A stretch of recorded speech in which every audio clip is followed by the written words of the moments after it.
Thank you, Your Honor. My name is Nancy Rosen. I've been a practicing social worker since 1971, and I'm the founder of a therapeutic riding center. I first met Michelle in 1990 when she came to my summer program from Venezuela. And I wasn't drawn to her right away. She was too beautiful for my taste.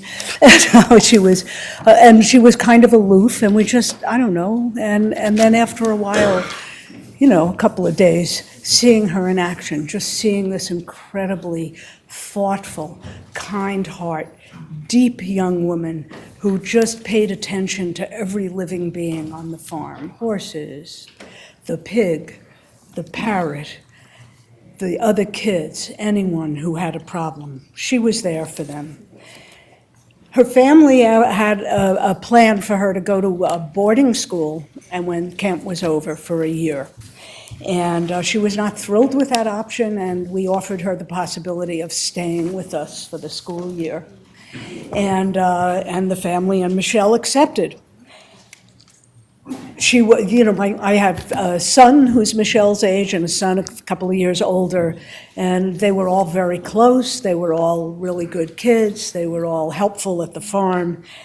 I have one thing, a facet of Michelle's character that I actually think has to do with this case some, and that is that her deep, heartfelt kindness and belief that all people are good.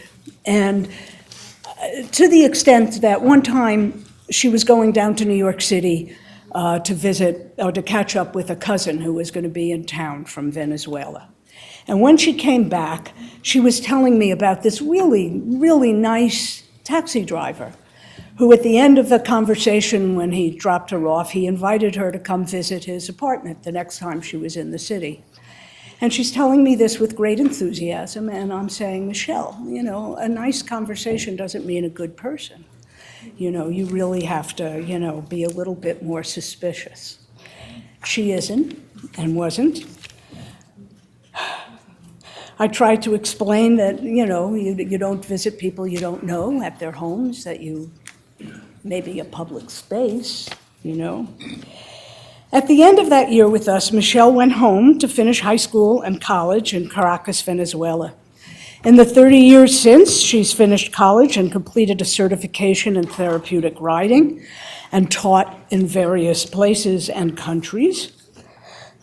I love Michelle deeply and admire her. I am truly horrified and saddened that she's part of this terrible story.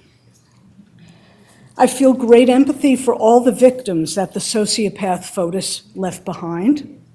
His parents, his wife's parents, the 5 children now without mother or father, Jennifer's friends, Michelle's daughter, and her sisters and parents, and Michelle herself. I hope, sir, that you can believe that Michelle can do much more in her life to make amends in society than being incarcerated the rest of her days. She is a beautiful human being that I love with all my heart. Thank you. Thank you. Ask that Eileen Keller speak, please.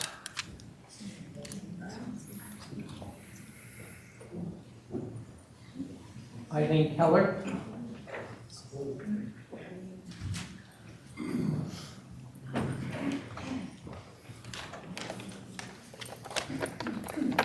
Good afternoon, Your Honor. Good afternoon. Thank you for letting me speak today. I wanted to tell the court about my friend Michelle Troconis, how we met, and my personal experience with her. I have been volunteering at U.S. Horse Welfare and Rescue in Avon, Connecticut since February of 2019. After 30 years in the corporate world, I had been laid off in October. Prior to losing my job, I had lost my dad, and I was feeling very lost, depressed, and uncertain about what I wanted to do. I decided to take a break from the corporate world and responded to an ad on Facebook looking for volunteers. Soon I realized how special and comforting being around the horses could be and how much I was healing by being around them.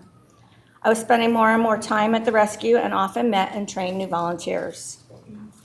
One evening, Susan Mitchell, president of the rescue, called me to talk about an application that she had received through Volunteer Match. Susan asked me if I knew who Michelle Troconis was, and I told her that yes, I did know of her. I had been watching many of the news broadcasts on the disappearance of Jennifer Dulos, so I was familiar with who Michelle was, or so I thought.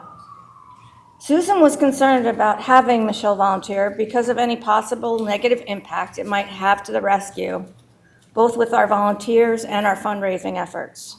At that time, we were in the planning stages of many of the programs that are offered at the rescue today. And as we talked, we both agreed that if we were going to have programs that offer a safe space for people and women in troubled situations, we should welcome this woman who was obviously struggling.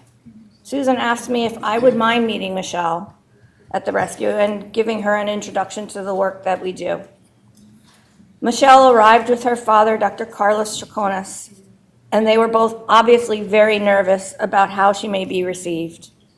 I am a true believer in our constitutional right of innocence until proven guilty, so I had decided to put any personal thoughts or judgments aside and welcome her with kindness. From the moment Michelle spoke, I was shocked at how soft-spoken and sweet she was. I did not realize from the media coverage that she spoke with such broken English, and often she would be embarrassed when she asked me to explain what a certain expression meant. In all honesty, I expected to meet a cold, hard woman, and Michelle is the exact opposite. Over the next weeks and months, I worked with Michelle often, and we became fast friends. She offered to teach me more about horsemanship, and I had my daughter take riding lessons with her. I never once had any hesitation about letting my child spend time with Michelle.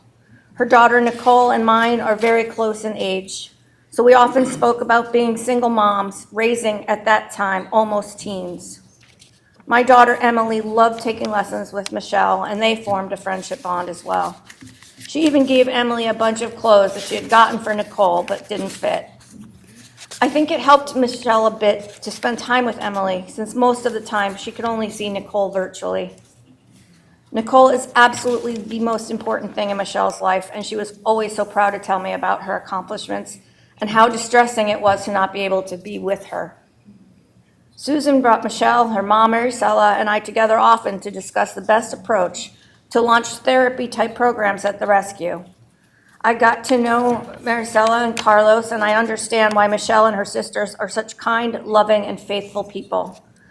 Maricela and Carlos are no longer together, but you'd never know that from looking at them. They have stood together by Michelle's side from the beginning as one family. Since the trial, I have also gotten to know her sister, Claudia, and it is amazing at the bond they all share. The shock and distress that they felt at the verdict just broke my heart.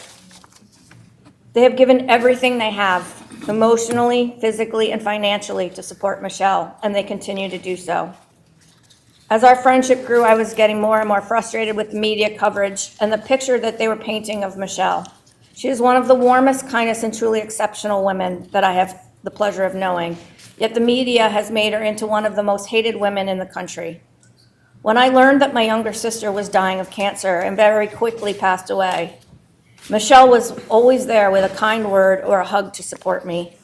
Her bond with her sisters gave her the true understanding of what this loss meant to me, and I am very grateful for her compassion and support. When Michelle moved back to Florida, we continue to keep in touch, and I, in all honesty, feel very blessed to have her as my friend. I don't know what the future holds for Michelle. I pray that any appeal will eventually result in her freedom. At this time, however, the only thing I can do is be here, speak my truth, and ask for your mercy as you hand down her sentence. I hope that my words help you to understand a bit more about who Michelle Troconis really is, and not the monster that the media has made the world think she is. Michelle Troconis is a daughter, sister, friend, teacher, and most of all, she is a mother. Michelle has done a lot of good things in this world, both personally and professionally. She is not a person that will cause this world any harm or a danger to anyone.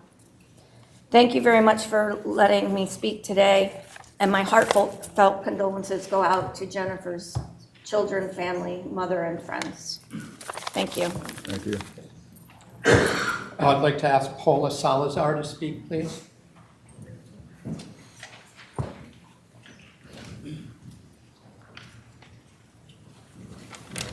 Good afternoon.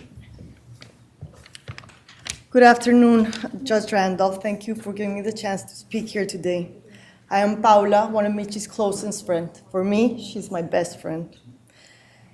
I have had the privilege of knowing her for over 20 years. We met in Argentina, both navigating life in a new country, and our connection was instant. In a place where everything was unfamiliar and myself being shy and introverted, Michelle's friendship provided me with a sense of belonging and security that I will be forever grateful for. Michelle possesses a special spark that brings joy and good energy wherever she goes. I have always admired her authenticity and her remarkable ability to uplift those around her. When I met her, something that really struck me was her acceptance of others. She's the kind of person that never judges, criticizes, or speaks ill of anyone, a very scarce trait in today's world. Throughout our friendship, I've had the privilege of witnessing Michelle's unwavering dedication and love as a mother to Nicole. Their bond is truly inspiring. And in all these years, I've also had the opportunity to know and share moments with her family, and I've witnessed their warmth and closeness firsthand. In addition to her role as a devoted mother, beautiful family member, and an unconditional friend, Michelle has dedicated countless hours to volunteering. Every time I visit her in Connecticut, she took me along to assist at a church where we cooked meals and provided aid to the less fortunate. In Argentina, she made a profound impact on many individuals through her dedication to equine therapy. She has always demonstrated compassion, selflessness, and deep empathy for others. Michelle's fate took an unexpected turn when she crossed paths with Fotis Dulos. He appeared to be the perfect man. I personally engaged with him on numerous occasions, even introducing him to my children and my mother. And yet, we never detected any red flags. Unfortunately, he showed that he was mostly a coward who left his children without parents and the woman he supposedly loved in this situation. This experience highlights the scary reality that anyone could find themselves in the place Michi is now.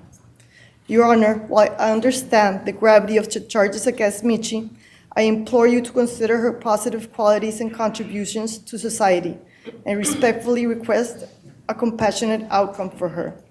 And as I stand here advocating for my beautiful friend, I do want to express that my heart also aches for Jennifer's children and family. It's heartbreaking to know and think about the amount of pain they've had to bear. Thank you very much. Attorney Schoenhorn, the defense has about 15 minutes left.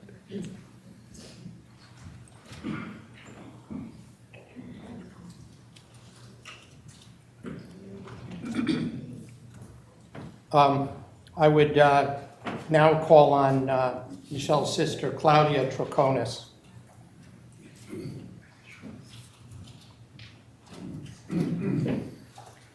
Good afternoon, Your Honor. My name is Claudia Troconis, and I am here today as the youngest sister of Michelle Troconis. I am grateful for the opportunity to speak about my sister, whom I deeply admire and support. Michelle has always been an example of kindness and compassion in our family and community. She would never intentionally harm anyone or be part of any malicious plan as horrific as what she has been accused of.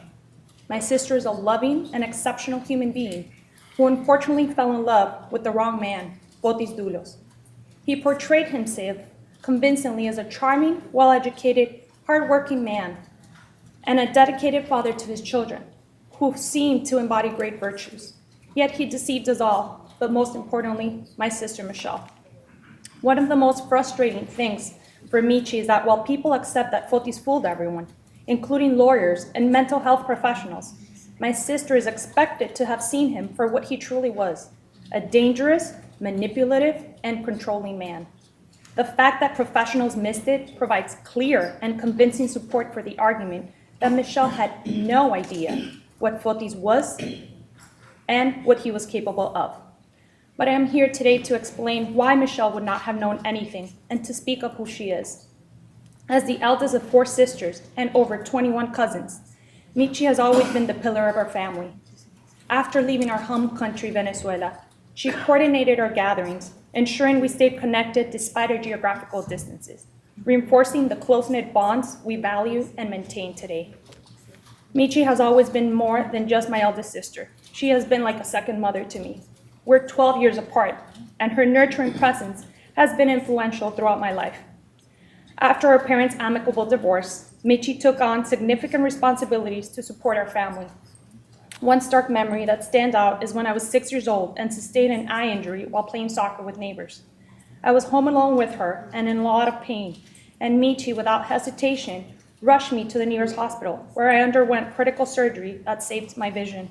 Her care has been nothing short of heroic for me as a child. Michelle's also an exceptional and dedicated mother. She has been a committed mother to her only daughter, my niece, who's an Olympic athlete who has achieved the highest levels of medals while representing the United States of America.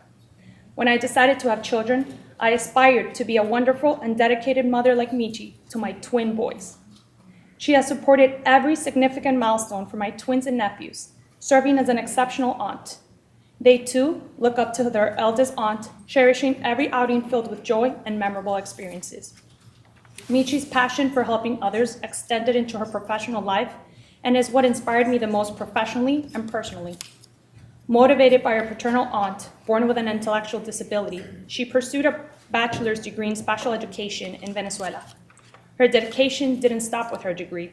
My father instilled in us a love for animals and sports from an early age, and Michi took it upon herself to do courses in equine therapy for adults and children with special needs. She pioneered the first therapeutic riding center in Venezuela back in the 90s.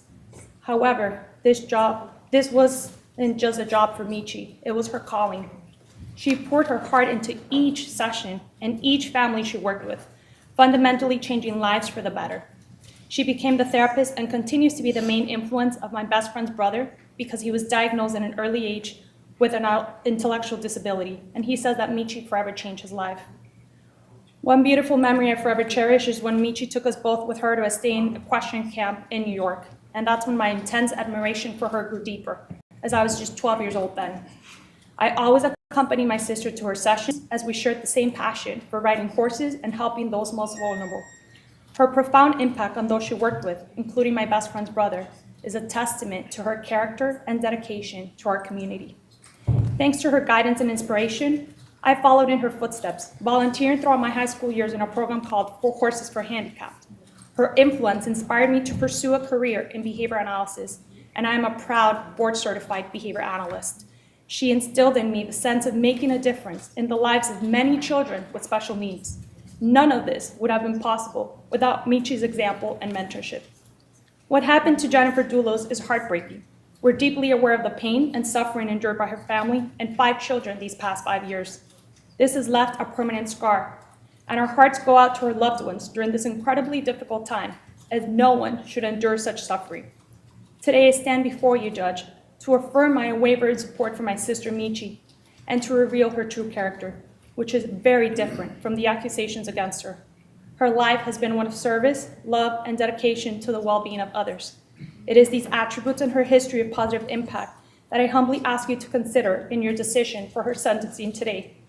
Thank you, Your Honor, for giving me this opportunity to speak on my sister's behalf and for considering the full scope of her true character in your decision today. Thank you. I call on Michelle's daughter, Nicole, to speak. She was 12 years old in 2019. She's still a child.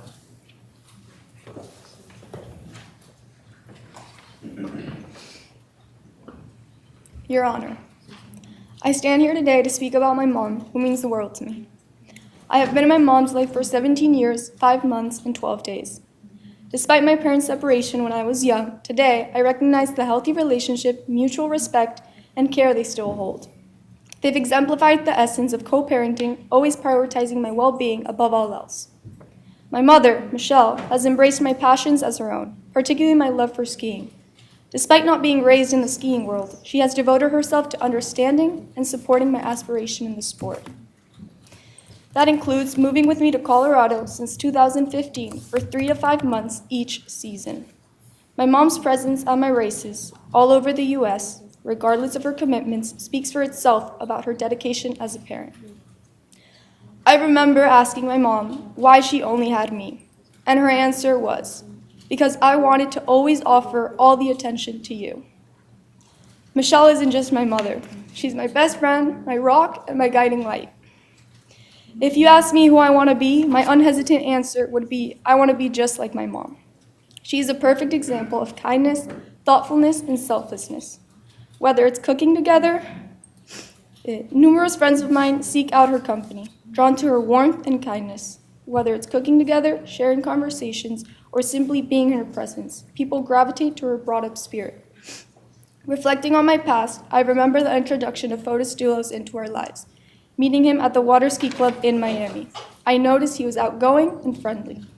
I also met the kids, and I myself enjoyed spending time with them. Watching my mother fall in love with him, I welcomed the possibility of her finding happiness. When my mom decided to move to Connecticut, the first thing she let me know was about Sundown Ski Resort, a mountain only a few minutes away from Fort Jefferson Crossing.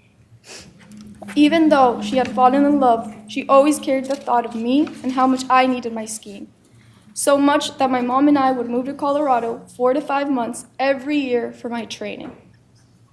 Despite spending considerable time with Paula Dulos and even forming individual plans together, I never anticipated the tragedy that unfolded, leaving me shocked and confused. I never had the chance to meet Jennifer, nor did my mother ever speak ill of her. My heart goes out to the kids, and I earnestly hope that one day we all discover peace within our hearts. Through it all, I want to emphasize my love and trust in my mom. She has been my anchor, guiding me through life's troubles.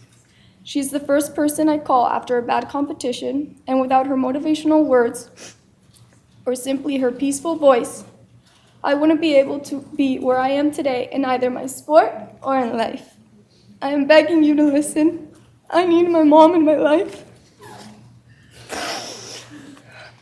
Not just as a parent, but as a source of strength and understanding. My love for her remains uninfluenced by the situations or difficulties we may encounter. Thank you for letting me share this with you, Your Honor.